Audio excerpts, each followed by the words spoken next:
torture of U.S. prisoners at Abu Ghraib prison in Iraq first came to light, Defense Secretary Rumsfeld blamed it on a few bad apples. He was right. What we know now in our fourth story tonight is that the few bad apples were not the torturers, but Rumsfeld himself in a circle that included Mr. Bush, Mr. Cheney, Mr. Wolfowitz, and more. They were the bad apples. And as happens with bad apples, they corrupted others around them.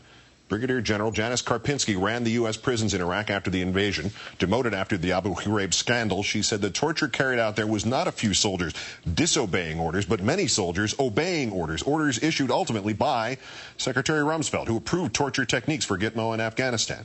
Captain Carolyn Wood told Senator Levin's committee that in January 2003 she saw a PowerPoint presentation of techniques authorized by Rumsfeld. 6 months later, she was the interrogation officer in charge at Abu Ghraib. In August 2003, Gitmo commander Major General Jeffrey Miller arrived in Iraq telling the commander of the 205th Military Intelligence Brigade, quote, "We had to get tougher with the detainees." Gitmo, too, had been using torture techniques authorized by Rumsfeld. But it was Private Lindy England who spent a year and a half in prison. Corporal Charles Grainer, who did 4 years, and while McCain and other Republicans urged President Obama not to look back, Mr. Grainer is still looking forward to 6 more years in prison. And with us here tonight is former Brigadier General Janice Karpinski, former commander of the U.S. prisons in Iraq, author of One Woman's Army. The commanding general of Abu Ghraib tells her story. Thank you greatly for joining us. Thank you very much. What does the Levin report tell us about this prison and what happened there? It basically says there's a direct line from these memorandums, the policies and the permissions and the directives included in those memorandums, through General Miller at Guantanamo Bay, Cuba, migrated directly with General Miller and his Tiger team of about 24 people who came to advise the military intelligence interrogators of these harsher interrogation techniques. Straight line.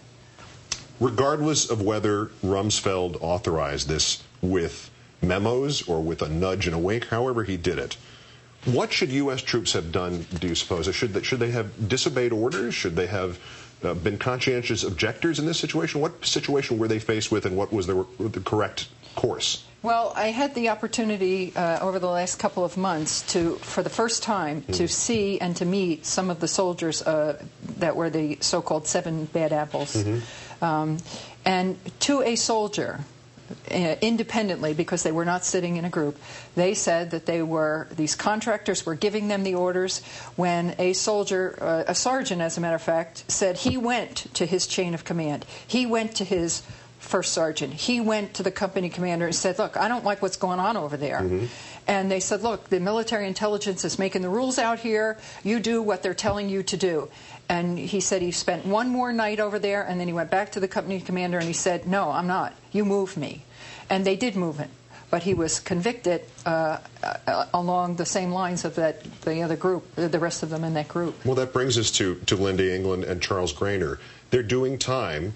President Obama has just said CIA officers who did what they were told and were told were legitimate acts should not be prosecuted. Is this balanced? Is this fair in your opinion? Absolutely not. This is one of the most shameful aspects of these memos and the knowledge that people at the highest levels of our government had about these memos, actually sat together and wrote them and rewrote them and crafted them to meet the requirements of these techniques that they wanted to use.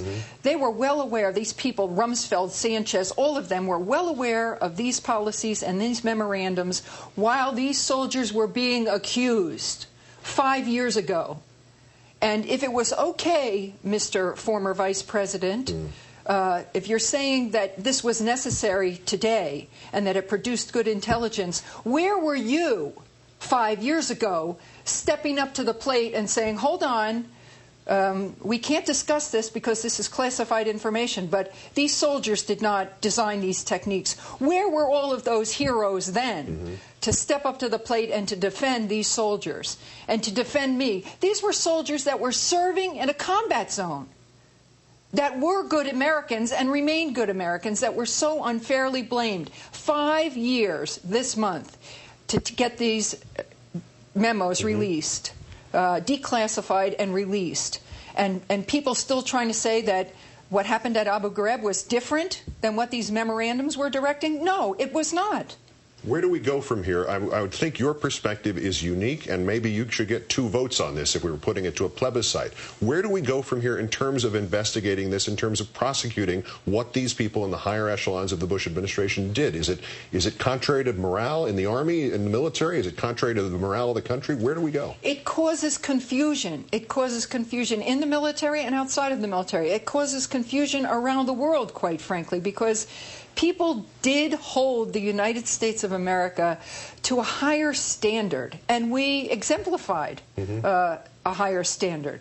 And we were the standard bearer. And then all of a sudden, 9/11 happened, and there was an easy excuse, unfortunately, to abandon all of those things that we stood for. And it makes it very, very difficult for us to regain our footing as a nation of people who care.